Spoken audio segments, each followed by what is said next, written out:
Hola, soy Fowil y voy a dar una suerte de clase de literatura. Navegué tantos mares y tan distintos.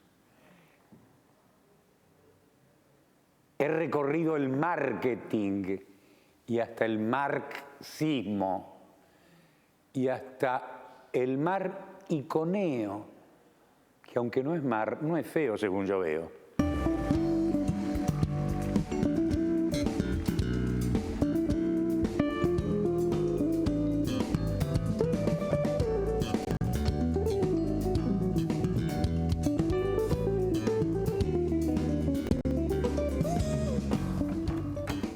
Buen día.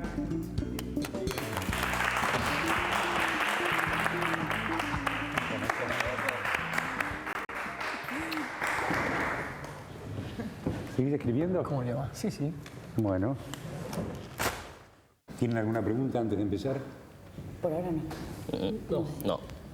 Yo tengo una. Sí. Tu teléfono. Después me lo das. Después te lo paso. Los objetivos de la clase son movilizar un poco los preconceptos que tienen estos alumnos avanzados de las carreras de literatura sobre la literatura. Yo tengo una teoría al respecto y que cada vez se me confirma más, cada vez que en cada encuentro con esta clase de gente, y es que si bien la ignorancia de la lengua y la ignorancia de la literatura, del saber acumulado por la literatura durante tantos siglos, es un impedimento grave para escribir, el aprendizaje de literatura es también un impedimento. Ellos tienen que tener algo que consideraban un texto literario, no tenían más condición que eso. Podría haber sido una novela, un poema, un fragmento de un cuento, un fragmento de novela, cualquier cosa.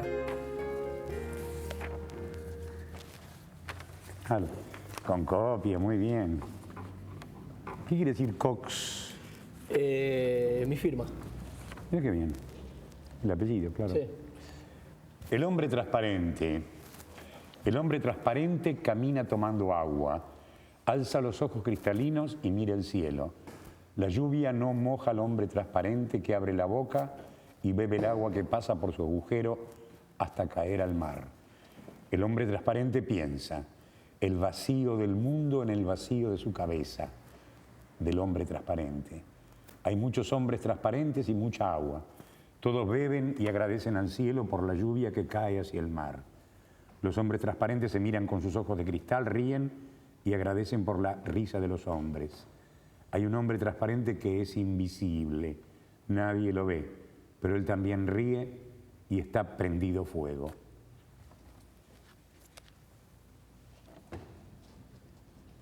No está mal. A mí me pareció lo mejor que vos escribiste. A pesar de ello, hay una cosa que no me termina de satisfacer, culpa mía, y es que me quedo sin aire. El hombre transparente piensa. El vacío del mundo en el vacío de la cabeza del hombre transparente. Cuando lo leía de corrido, no pude hacerlo largo. Entonces, el vacío del mundo, en lugar de en, le puse un es. El vacío del mundo es el vacío de la cabeza. También podría ser una alternativa. Sí. Eso habría que analizar las dos posibilidades de la palabra, digamos, de la preposición en, sustituirla por el verbo es, o bien, de todas las palabras, ir tratando de sustituirlas. O de su cabeza. Por ejemplo, ojos de cristal, no sé. Cristal, cambiarlo por algo.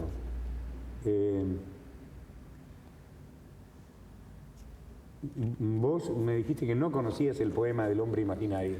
No. El hombre imaginario vive en una mansión imaginaria, rodeada de árboles imaginarios a la orilla de un río imaginario. De los muros que son imaginarios penden antiguos cuadros imaginarios, irreparables grietas imaginarias que representan hechos imaginarios ocurridos en mundos imaginarios, en lugares y tiempos imaginarios. Todas las tardes imaginarias suben las escaleras imaginarias y se asoma al balcón imaginario a mirar el paisaje imaginario que consiste en un valle imaginario circundado de cerros imaginarios. Sombras imaginarias vienen por el camino imaginario entonando canciones imaginarias a la muerte del sol imaginario. Y en las noches de luna imaginaria sueña con la mujer imaginaria que le brindó su amor imaginario.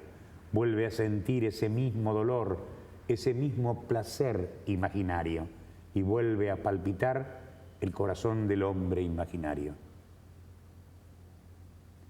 Me parece un poquito más logrado que lo tuyo, ¿no? Yo cuando leí la primera vez, yo no me acordaba del poema de Parra, pero yo veía un fenómeno, una cosa curiosa que habría que analizar. El mundo, digamos, futbolístico, por no decir homosexual, del poema, porque son todos varones.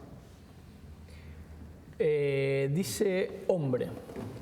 Sí, dice hombre, y hombre es el que se acuesta con la mujer. Puede ser genérico también. Digo. Claro, el género se toma mucho. No, me parece que... Masculino no funciona con... Es más bien un imper. Bueno, él, por ejemplo, Nicanor debe haber pensado eso mismo en algún momento y empezó a hablar del hombre imaginario. Y cuando uno dice el hombre imaginario, dice la estupidez que se imagina la gente sobre lo que es el hombre, con mayúscula, o lo humano. Pero después se dio cuenta que hombre tiene un doble sentido, hombre y género humano. Y para corregir eso, le metió una mujer imaginaria. Ajá. Porque evidentemente cuando uno escucha hombre imaginario, no se representa a el ser humano, sino que se representa a un hombre. Pero es un tema a analizar. Sí. Respecto al texto que analizamos de mi autoría, me pareció interesante la ausencia de la mujer, no como una falencia del texto, sino como una ausencia que está en el texto. Si vos hubieses traído el poema del hombre imaginario y yo tuviera en la memoria este poema del hombre transparente escrito por Nicanor Parra, podría ser la operación inversa. ¿Entendés? Sí. Y plantear la diferencia en favor de Nicanor, o sea, de tu poema, en relación a la torpe tentativa del joven Cox, o sea, el poema de Nicanor. La autoridad del autor es un factor determinante de la aceptación del texto poético. Yo estoy de acuerdo. Sí. ¿Lo entienden? Al respecto, quisiera encontrar aquí un poema que no leo hace varios años. Es de un libro que se llama Las patas en la fuente, el solicitante descolocado, de Leónidas Lamborghini, de los años 50. Esta es una reedición que se hizo en el año 72, 73. Generaciones y generaciones jodidas por la estética cometida con premeditación, dijo el que estaba en la barricada, haciéndola detrás. Jodidos y jodiendo a los demás por dorar demasiado la píldora, por eso a no poetizar ya más. Lo podrido está podrido, lo enfermo está enfermo. No digo no quedar en la puteada, gritó el que estaba desde, pero sí que hay que acabar con el miedo a pegar el cascotazo, dijo pegando él, lanzando un habla. Di tu palabra y si eras poeta, eso será poesía. Que tu palabra sea irrupción de lo espontáneo, que lo que digas diga tu existencia antes que tu poesía. Que tu ritmo sea pulso de la vida antes que un elemento de la música, gritó arrojando otro, pegando. Que tu verso de la vida antes que su comentario. Asoma, asoma de entre tantas sofisticadas acumulaciones, dijo asomando el que estaba desde la barricada, asomando, y concluye, libre de la complicidad con lo poético, que asome tu duro estallido de palabras, golpeando rompe el mito de que has nacido antes que nada para expresar lo bello, de que has nacido antes que nada para decirlo ante todo bellamente. Comienza a abandonar esos prejuicios, comprende que es necesario que te teman. El efecto de lo bello que cuestiona Leónidas Lamborghini de la expresión bella,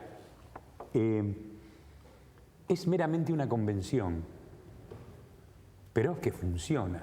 Uno se funda su poder en la obra, pero la obra funda su poder en la firma.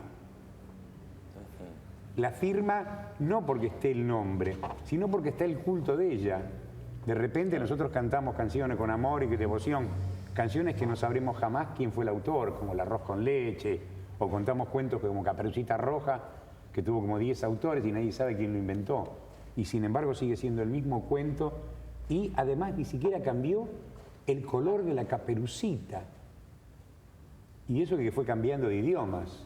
Esto viene a cuento de que no sabemos, pero no tiene firma, pero hay una firma que es el anónimo, que viene garantizado por tanta gente y tantas generaciones que lo han repetido. Bueno, respecto al mito Fouil, digamos, está esta visión de Fouil como un escritor rebelde, salvaje, una especie de Pomelo de la literatura argentina. Seguramente Fouil no se agota y además él no es siempre fiel a un estilo muy acartonado. Él siempre trata en cada libro, yo lo que veo es que trata de no quedarse en un estilo tan cuadrado, tan armado. Lo que le festejo es quizás cierta, y sobre todo en Los Pichicíos, que a mí me parece que es lo mejor que escribió, cierta ferocidad, que creo que es necesaria a cierto punto. Que él la toma también de escritores que él admira muchísimo, como los dos Lamborghini, Perlonger o incluso también Roberto Art. Me parece que tiene un estilo impregnado, impreso en su escritura, que es lo más importante, tener un estilo y llegar, ¿no es cierto? No solamente el estilo por el estilo mismo, la innovación por la innovación misma, sino que es algo que penetra en el receptor, que eso es lo fundamental en la literatura. Es un personaje, a mí me sedujo escucharlo. Me gustan los textos que seleccionó también, así que, porque es un buen lector. Vos, Tatiana, Sí. ¿por qué un inocente puede escribir bien? ¿Por qué, por ejemplo, un inocente no puede tocar bien el piano? Si no estudió piano, no sabe dónde poner los dedos en las teclas, sonó. Bueno, con solo saber leer y escribir uno puede escribir algo, Claro. lo mismo que aprender una disciplina tan Ni siquiera puede. al cual el ser humano está tan Perdón, te acostumbrado. voy a dar al ejemplos. instrumento. Por ejemplo, si vos le das a leer a algún experto en Digo, ¿por literatura, qué puede ser buena? ¿Por qué puede sacar una ¿por qué puede gran sacar una obra? obra maestra? Claro. Porque hay algo metafísico, hay una intuición de una idea, hay una inspiración, un sentimiento muy fuerte, un fenómeno adverso Pero paranormal. que genera las musas. Místico. Es La como, musa, la musa. como Bob Tanto Marley con musa. 3 acordes creó el movimiento que creó. Pero te lo tocaba bien, ¿eh? Y bueno, pero tocaba 3 acordes. Los sí. grandes músicos. Y es maravilloso. Juan Pablo Cox, empieza a hablar de la intuición y separar la intuición de todo lo demás. Como si él, digamos, me estuviera diciendo, yo a pesar de haber estudiado y graduarme de profesor o de licenciado o de doctor, conservo intacta la frescura de mi ingreso a la facultad. Y no es cierto, aprendió mucho, sabe mucho de literatura, pero no tiene esa frescura intacta. En la vida real cotidiana, y eso está muy bien notado, muy bien observado, se puede observar muy bien en un relato de Fontana Rosa que se llama El mundo vivido equivocado. Ese es un libro que tendría que ser un cuento de cabecera para ustedes. ¿Lo leyeron? Me suena el Yo nombre. estoy familiarizado con Fontana Rosa, pero no es en El particular. mundo de vida equivocado me suena. La historia es muy complicada, pero te la resumo. En el bar hay dos muchachos rodeados por mesas con gente que está hablando de fútbol o cosas así. Y uno dice al otro, che, suponete que vos estás en el Caribe. ¿Qué carajo voy a estar en el Caribe? Yo, si voy a estar en el Caribe, no tengo un mango ni para irme a Buenos Aires. No, bueno, pero suponele que vos entras a trabajar en una compañía, te ascienden en una promoción especial en marketing y te mandan a un seminario en Miami. Sí, y voy a Miami. No, el avión va y por un problema técnico tiene que aterrizar en una isla del Caribe y la compañía te deja 3 días ahí con hotel, todo pago. Sí. Bueno, sí, ponele que sí. Bueno, Y entonces estás en el hotel y empieza a contar una historia y el otro dice, ya sé, 5 estrellas. Efectivamente, 5 estrellas, ¿no? Y estás ahí, a la mañana vas a tomar un desayuno, ya sé, High Continental Breakfast. Efectivamente, un High Continental Breakfast con fruta. Y de las mesas les van armando el menú del desayuno, ¿no? Cuando ya el tipo está comiendo, le tiran la idea. Y hay otra mesa en el desayuno donde hay una mina desayunando sola. Y lo van armando la historia hasta que, bueno, le arman la historia de cómo el argentino, que no tendría por qué estar en el Caribe, se levanta la mina, se la lleva a la pieza, etcétera, etcétera, ¿no? Y cuando tiene relaciones sexuales con la mina, si vos en ese momento estás echándote el polvo número 24, 25, y sentís que hay todo un país, porque la mina es una americana, ¿no? Que hay un país detrás tuyo. Entonces, los que están alrededor empiezan a gritar, ¡Argentina! ¡Argentina! Y se te mezcla la realidad de lo que pasa en el hotel con la realidad del relato de los dos tipos de la mesa y con la participación colectiva de todos los tipos del bar. Es una obra maestra que muestra cómo, digamos, en la vida natural, espontánea, pueden haber recursos narrativos, y los hay, espontáneos, naturales, cotidianos, que pueden dar lugar a un perfecto relato. Venía a cuento del tema de lo que ustedes llamaron la musarela, dijo ella, o musas, él dijo la intuición. Pero no es eso, es el retorno a la, digamos, entre comillas, uso la palabra, la expresión, a la escena primaria de el arte de la palabra en la humanidad. La humanidad tuvo gran literatura, y alguna se ha podido compilar gracias a los escribas y a los grabadores, antes de dominar la lengua, antes de escribir la lengua. O sea, la lengua estaba perfecta, funcionaba perfecto, pero nadie tenía una teoría sobre la lengua ni sabía que había diferencia entre el de categoría entre sustantivo, adjetivo, artículo, verbo. Y en ese momento había una gran literatura. Leyeron obras primitivas, bien. Y la escena de la producción de literatura no se diferenciaba de la escena de la vida cotidiana. ¿Se entiende esto? La gente no tiene que seguir las enseñanzas de los maestros, sino seguir a los maestros, hacer como ellos. La idea de un maestro es alguien que renegó de sus maestros. Un alumno, para aprender, la característica sería tener formuladas todas las preguntas previas a lo que va a aprender. Hace un rato leímos el texto de Juan Pablo Cox sobre los hombres transparentes, que yo lo usé como ejemplo para remitirme a un verdadero poeta como es Nicanor Parra y compararlo con los hombres imaginarios, el hombre imaginario de Nicanor Parra.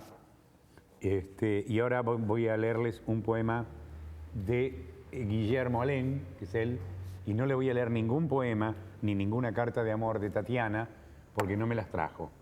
El poema no tiene título, o sea, se llama Poema de Guillermo y dice: tristeza ámbar, tristeza rosa, tristeza olor de azar, tristeza cursi, tristeza tonta, tristeza flor que bosteza, tristeza ensute, avión o tren, tristeza que estresa, tristeza en cuotas, tristeza a plazos, tristeza pay-per-view, tristeza azul de Prusia, tristeza verde inglés, tristeza gris Siberia, tristeza cobalto, neón o azafrán, tristeza Chekhov, tristeza Proust, tristeza olvidiana que lagrimea, tristeza en Crimea, tristeza en Almagro, tristeza en Callao y Spring, tristeza Troilo, tristeza Astor, tristeza a un tris de no ser tan triste, tristeza 3, tristeza tristes, tristeza tigres, tristeza tragan en un trigal, tristeza triste,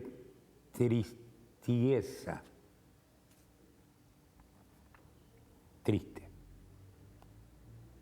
Termina así, tristeza triste, tristieza triste.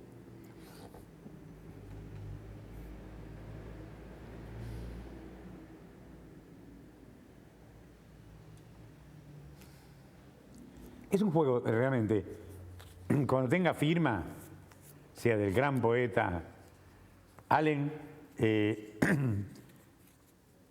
dejará de serlo. Por ahora es un juego de palabras. Me parece que no agotó el tema, no porque no se haya extendido, sino porque en cada estrofa se permite, digamos, cada estrofa promete un sistema y cada estrofa se permite burlarlo. Bueno, lo escribí en un momento que estaba profundamente triste y dije, bueno, la única forma de curarme de esto es reírme de mi propia tristeza. Entonces lo que empecé a hacer es un juego con campos semánticos, algo muy matemático, algo que no necesita estar la emoción involucrada, o sea, lo opuesto a un poema romántico. Y, digamos, yo no quería escribir ningún tango, detesto la melosidad, me encanta el tango, pero detesto la melosidad autoindulgente, digamos.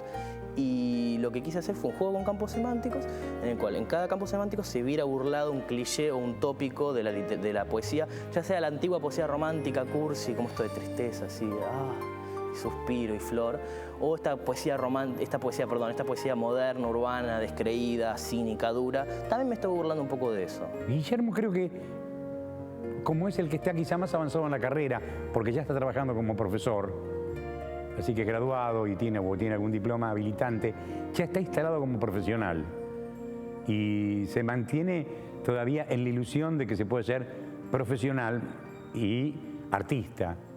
Bien, no deja de ser un juego de palabras, porque no termina. Si vos, ahora se llevan una copia del hombre imaginario.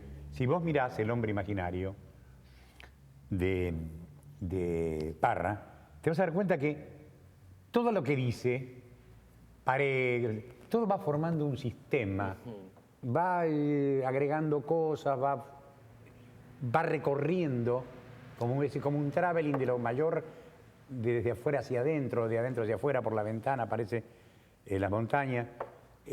Todo arma una lógica. Acá no se arma una lógica. Y tampoco se agotan las posibilidades de la tristeza.